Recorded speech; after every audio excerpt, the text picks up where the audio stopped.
Hey, what's going on, everyone? Aaron Murray here with the Players Lounge. I want to give a special thanks to The Mark for hosting us for another show here at the Players Lounge. If you're looking for a spot in Athens, Georgia, they have all the amenities you want.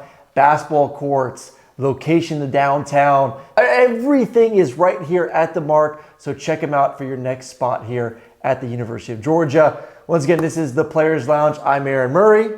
I'm Miles Thornton. I'm Rod Robinson. I'm Jordan Hall. And we're going to be talking a little recap of the entire football season. We'll look ahead also to spring a little bit into next season.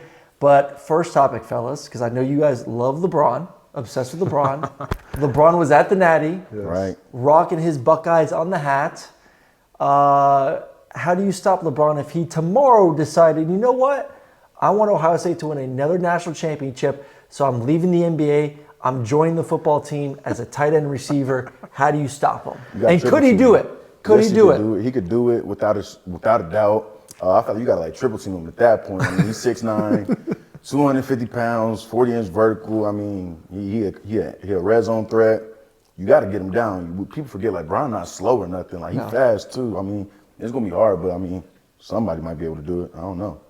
Wow, you are I'm just saying, like you're D1 in a lot of things, but I didn't think it was Glazing. That is crazy. But I'm saying though, like if you look at his stature, his physique, the physicals. Who's covering him? You're over here, Mr. Nate. I'm saying, who's like, covering him?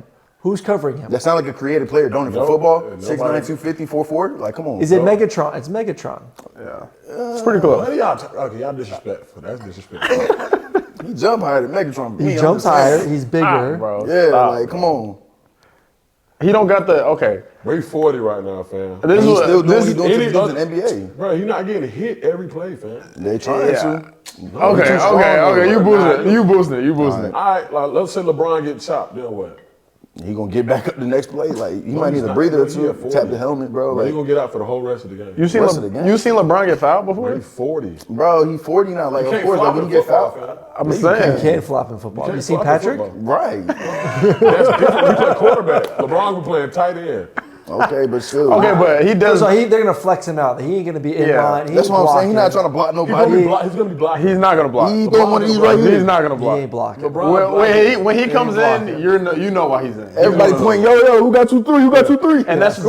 what They I'm gonna saying. Bron, they're gonna bracket Bron, and they still gonna throw it up. Okay, cool. Okay, but wait, in college football though, who's guarding LeBron? Who's guarding him? Bro, I didn't say nobody was guarding one-on-one. I mean, So then- he's 6'9", cool. So I'm sending him on vert every time. Every time. Y'all let that work. Like, Darnell was 6'8", 6'9". Do you run 4-4? They didn't have him on a vert every play. 4-4. Whoa. Yeah, Damn. Brown. Okay. Maybe right now not 4-4, but prime Brown is running 4-4. We're saying right now, though. Right now. He's probably running a 4.6 right now. And he's still probably got like a 35 plus in vertical right now. 4-6. Oh, 4'6"? 4'6" not slow. 4-6 is kind of crazy. That's fast. 4-6 is kind of crazy. What do you think you are? I would say 4.6. I'll say 4-6. I would say 4.6. I'm lower than 4-6. Bro, you might run 4. You might run 4.5. Yeah. That's what I'm saying. Lower than 4-6, ain't it? Bro, you run. Brown probably right behind me, yeah. No, fam. You run 22 miles on GPS, and that's 4.5. You telling me Brown can't run 20 miles an hour, 21? I get Brown 4-7, bro. 4-7? 4.7. Low 4.7 to 4-7. 6'9". Low 4-7. Think of the stride. First of all, I'm not judging no man's speed off no 40 either. So what you talking about? What are we talking about here? I'm saying, like, you told Brown to line up for that 100 meter right now. 100 meters? Yeah. I said, And beat who? Anybody. He 10-8. That's different than 4-4. You said he's running a 10.8. A 10-8 is crazy. He got them strides. I'm about to have the He's conversation. 40, bro. But he's 6'9". I don't know about the 100, but 40, I think you can pick it A up. 10, you know how fast a 10.8 is? I ran 10-8. How old is LeBron? 40. 40. How old are you? Don't keep Damn. He's not running that, Bring bro. my age into this now. So this is my age. I'm not a professional athlete, though. Hey, this is the first show since his birthday, 33? though. No, I'm 34. Shit. Yeah, so happy birthday, Brian. I already told him, but, All right, speaking of covering December 30th. someone man on man, Yeah. Notre Dame brings the house, cover zero, leaves those talented receivers one-on-one. Yeah. From a defensive perspective, was that the right call? I ain't gonna lie. Nah, I wouldn't have did it as a DC. Yeah. I probably wouldn't have did it. But I mean, you got to trust the players that you got on the field. So I feel like their coach got a lot of trust in his players. But from the naked eye of not being on the field, I wouldn't say it was the best decision to make. Yeah. But at the same time, you're not going to not put trust into the people on the field that's out there. I mean, you want everybody to do their job. But if you see, I think they had like a clip of like a Mecca Booker. Like, what he said, like right the drive before, he said like throw a fade ball on him because he like giving inside leverage. Yeah. So I mean, they did what they're supposed to do. They read the play, like they schemed up for that, and then when it happened, they just check call the fade. So I think it's easy outside looking in, you know, to criticize, you know, them for running man the whole time, but again, it is what got them to the championship in the first place. So sometimes you got to stick with your guns and kind of trust your gut. I will say though, when you go against a team who is as high caliber in the receiver room as they are and have the talent that they do have, I think you do change your scheme a little bit. Whether that's like, I don't know, you know, bracketing, changing More zone, more too high. zone or something like that. Too high. But I definitely understand the mentality of, you know, sticking to what has got us to this point and believing in those players and whatnot. I don't agree with coming out in a news conference though before the game and saying that, because then it's like, oh, that we're gonna be man. Then it's kind of like you don't want to bow up. down either though. You don't want to bow down, but I don't think you want to set yourself up for. I think it would be a lot less controversy if they just played man instead of one of their players coming out and saying, "Oh no, we're playing them man the whole time." I don't think anybody really would have made it as big of a deal as it is if they would have just played man the whole game. I think people would be like, "Did they play man the whole game?" But it wouldn't be as. I don't care how good you are though. Like I just don't think there's enough colleges that have enough DBs that can match up with that many receivers. Yeah, facts. Especially for a whole game. Whole game. But I do see where you're coming from, especially just saying like that was their bread and butter the whole time. Yeah, the whole playoff run. Stick to your guns. I mean, that was what was working for them. So I see where they're coming from, but I just feel like in that situation, you just got to get a stop at that point. And then, I mean, sending 7, you expecting somebody to get home. So I mean, it was real unfortunate. They brought the heat. Ohio State picked it up, made a play. Speaking of the playoffs, as you guys sit back, and obviously, you know, this ended for you guys a little bit earlier than you wanted to, but Ohio State beat Tennessee. Ohio State beat Oregon, whooped them. Then beat Texas, and then beat Notre Dame. Like, as you sit back as a competitor, do you appreciate a championship run more that they had to go through that in a 12-team playoff compared to years past? Like, does it feel like it means even more to go through that gauntlet? I mean, yeah. I guess I don't think the other team. I mean, obviously the playoffs haven't been that long, but I mean, that's a big feat to go through. I mean, all those teams are at least ranked in the top 10 throughout the whole entire season. So, beating 4 top 10 teams in back-to-back weeks, I mean, that's not easy to do, especially at that caliber. Everybody bringing their best, but I feel like that home field advantage against Tennessee it helped out a lot. And then 2, not really having that bye. I feel like the bye week was something that I feel like most teams didn't take advantage of. I can say, like, for instance, like for us, I mean, getting healthy was a big thing. So like we use that to get healthy, but it's 3 weeks too long though. 3 weeks, I mean, it's a little bit too long, but I mean, at the end of the day, like, playing football is playing football. Like, we try to get healthy, which we did, and I feel like that, like, knocking the rust off the wheel kind of like separates people from like playing the week before. You're fresher, like you already had some in-game experience than rather us coming off that 3 weeks, trying to get back healthy. So I mean, they prep well. I mean, they played well, and I mean, honestly, like I feel like what you said, like it's probably one of the best college football runs ever. Yeah, and then going into Oregon and playing that #1 team that has the momentum behind them, you know, it's an impressive feat. I think that Ohio State definitely, you know, they held their own with whatever opponent was in front of them, and they kind of showed how dominant they really are. So, does it matter to you that they lost 2 games in the regular season? Like, does that tarnish it? Because, like, I know a lot of people are saying, like, oh, they should never have been there in the first place, but that's just the way football is nowadays. You get another chance. Especially with not really. It didn't really matter to me. I mean, the best team is always going to go out there and prove why they're the best team, like they did. I mean, they did. I mean, you got to look at it too. Like, they lost a rivalry game to Michigan. I mean, Michigan wasn't terrible. They beat Alabama in the bowl game. So, like, I mean, I just feel like I feel like they got the chances they deserved and then capitalized off of it. So, Yeah. I mean, I feel like they deserved it. And then speaking of rivalry games, like I don't think people take that into account enough. Yeah. Like some of these teams really do practice solely for that rivalry game. They practice all year for that one game. And, you know, like that explains why our Georgia Tech game was so close because like every time we go into Georgia Tech, we know that they're giving their best shot. Like this is their Super Bowl. Beating Georgia would literally like make their whole Could lose season. every game if you win that one game of the season. And so like going into rivalry games like that, like you know Michigan is coming with their best shot. They're coming with everything they got. And so like losing a game like that, you do gotta take into account how it's not just a regular season game. Tension. It feels really like a championship game. Right. Like it's a battle for, you know, the state or whatever conference or whatever you know. So I'm going to make each one of you commissioner of college football. Okay. Oh no. All right. So we went through this first iteration of college football playoff, the 12 team playoff. Yeah.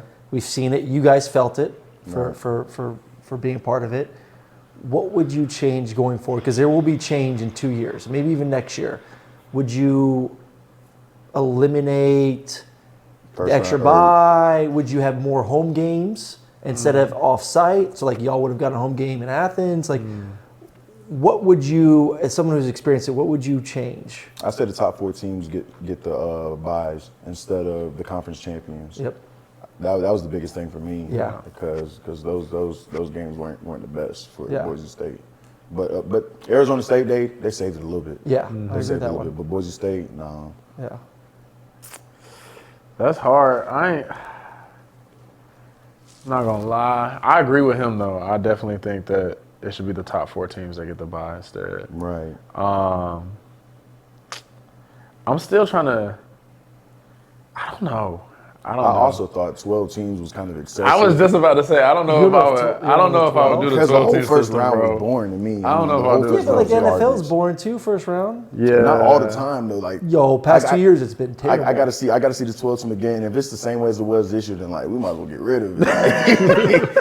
We might as well go ahead and yeah. I'm watching back to the old, SMU bro. and Penn State at like what 3 o'clock. I'm like, yo, like I might just get on the game.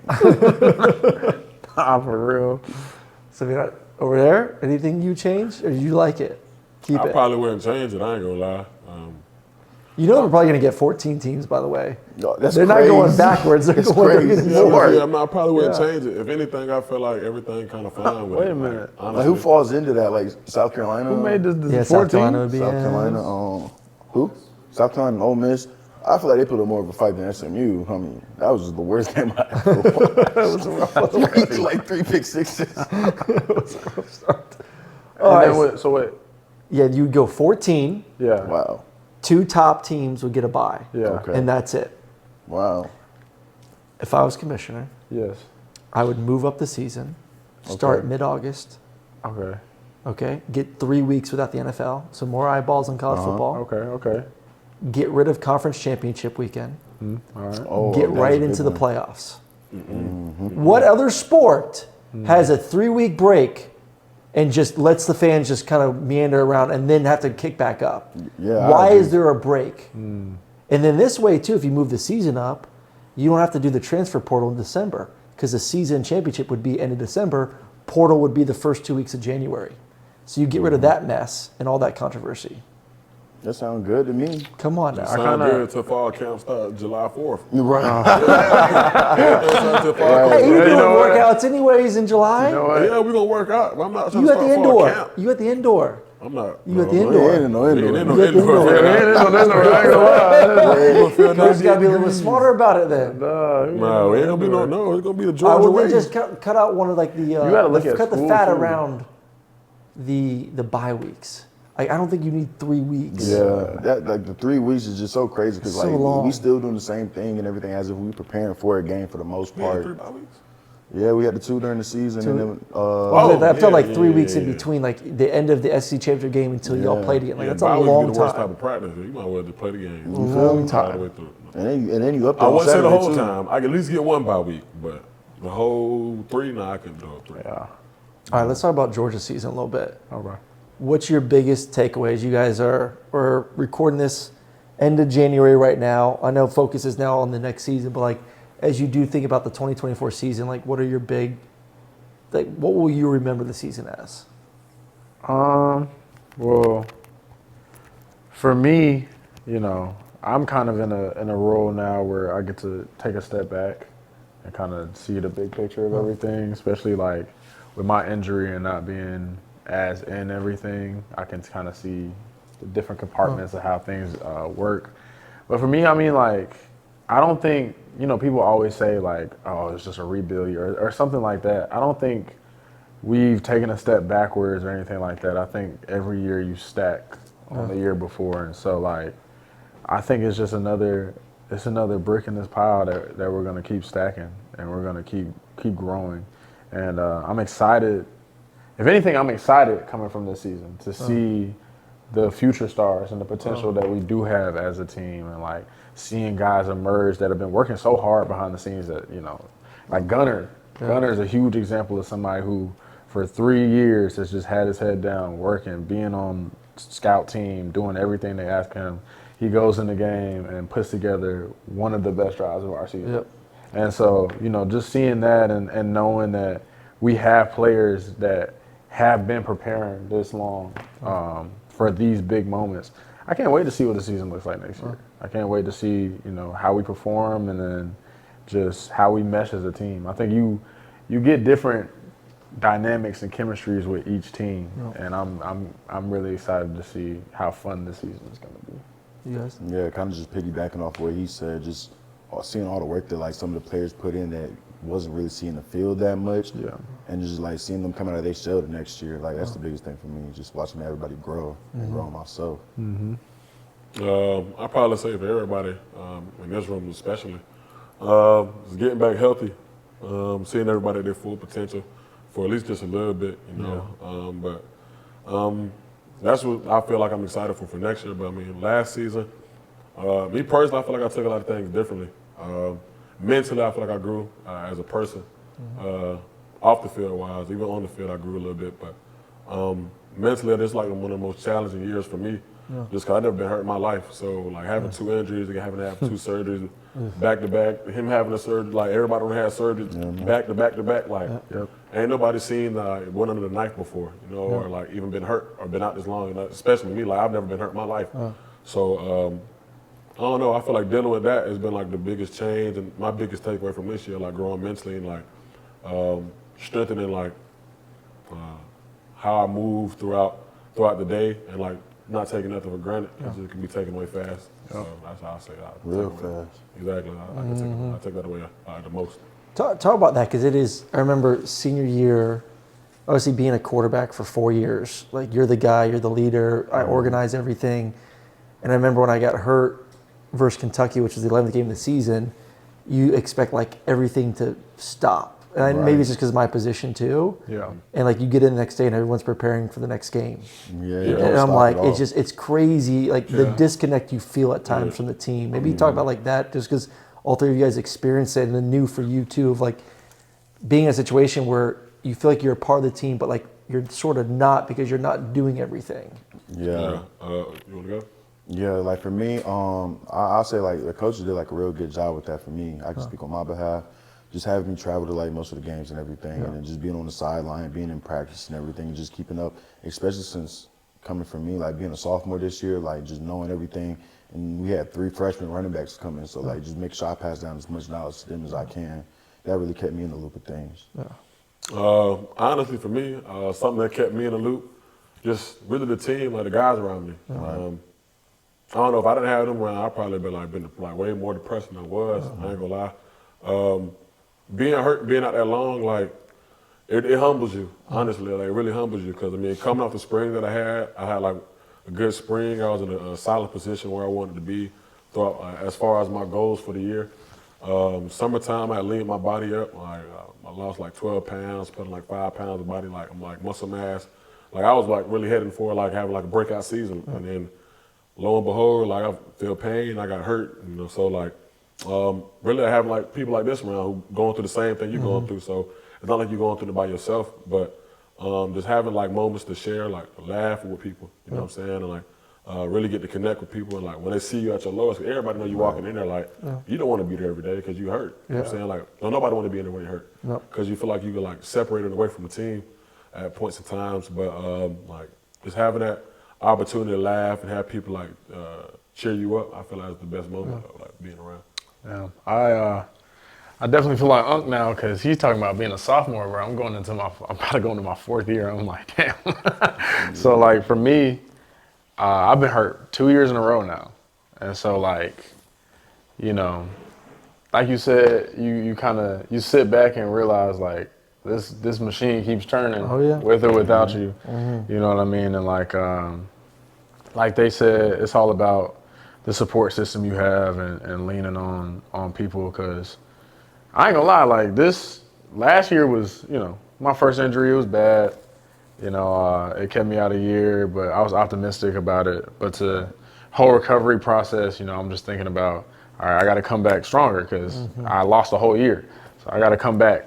And then to get to literally the week before our first game and then pretty much get set back again. If anything, I think this injury was worse than the previous one. And so to have this is like, it's jarring, it's disheartening. It's definitely like you said, probably the lowest point that I've been, but you know, just having the support staff, shout out all of our trainers. Ron Corson, man. Ron, shout out Ron, Go, Connor, baby. Shout out Brittany, shout out Marquise, shout out Morgan, all y'all, Ryan, Chris too.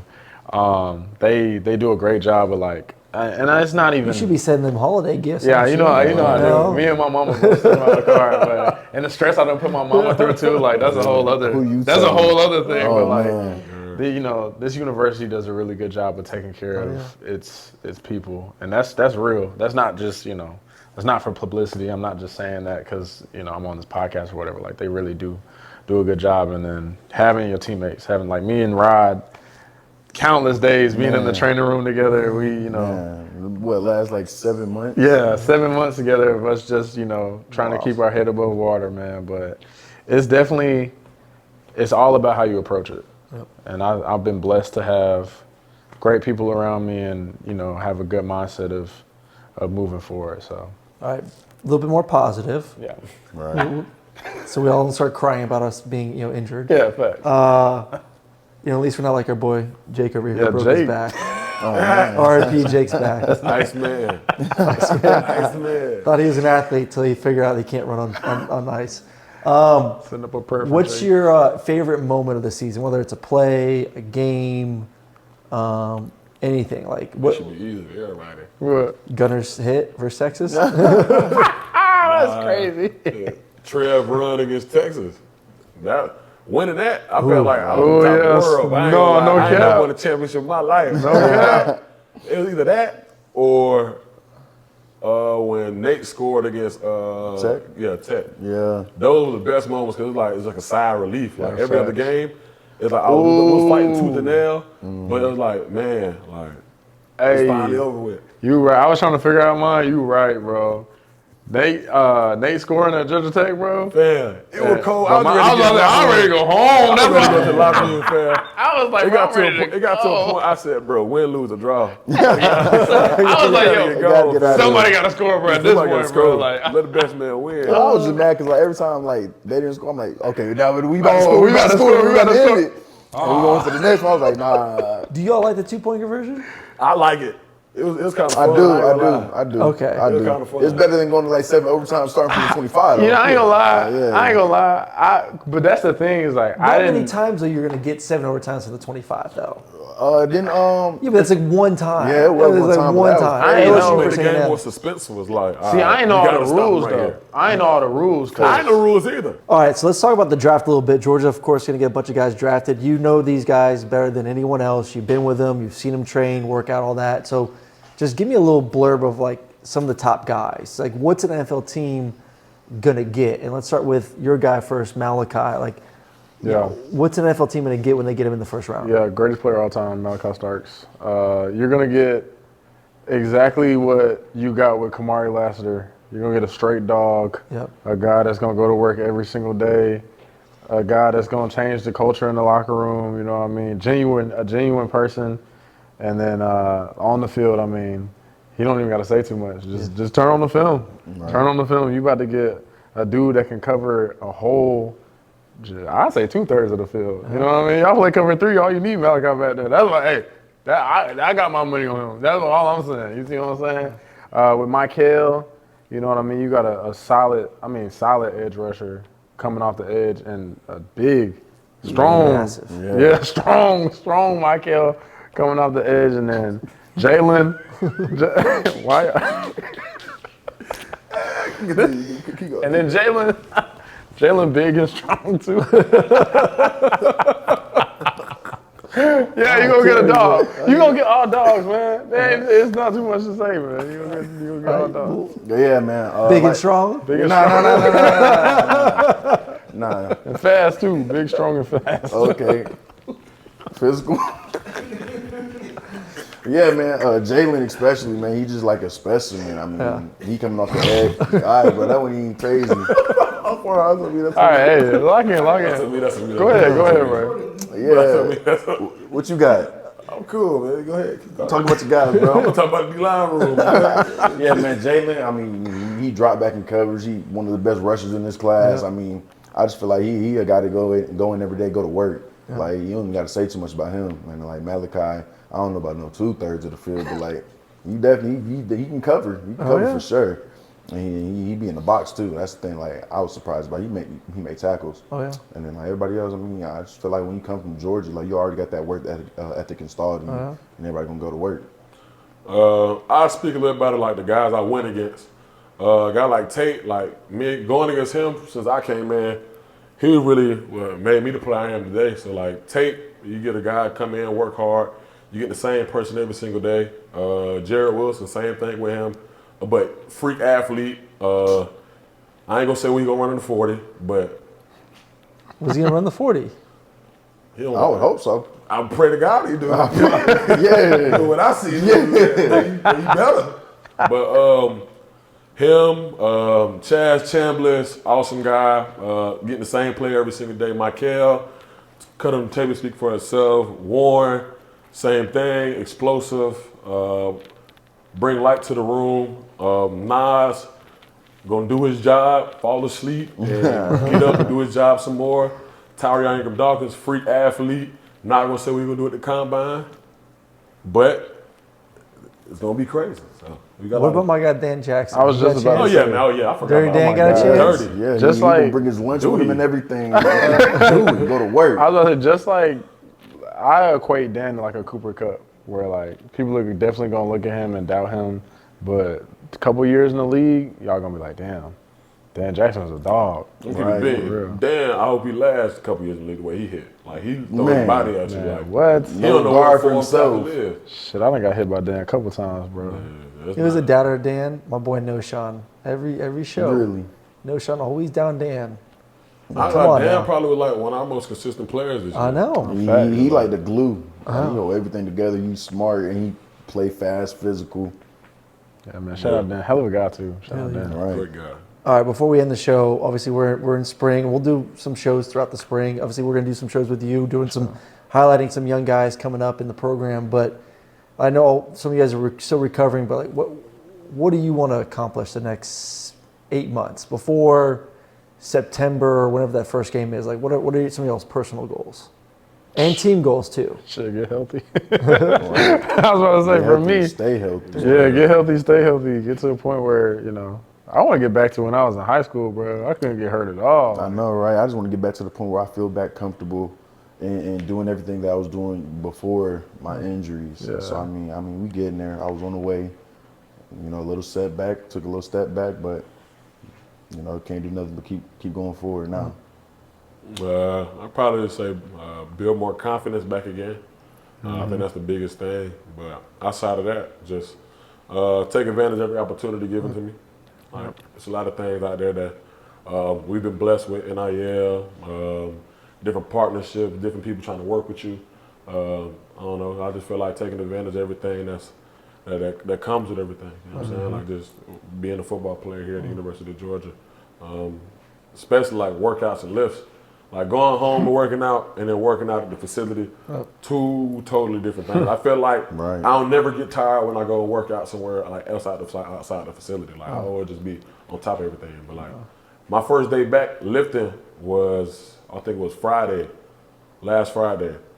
I kid you not, I ain't gonna lie, like my whole body like still hurt to this day. Like, my arms hurt so bad, fam. So I've been doing arms for the last 7 months. you feel me? You feel me? Yo, I don't know if I can do no more I arms. done bulked up crazy, Man, bro. Feel me? Whoa. So taking advantage of everything that's been given to us, you know what I'm saying? Earning it, you know what I'm saying? Like making yourself feel a part of something. I feel like that's the biggest thing I want to get accomplished.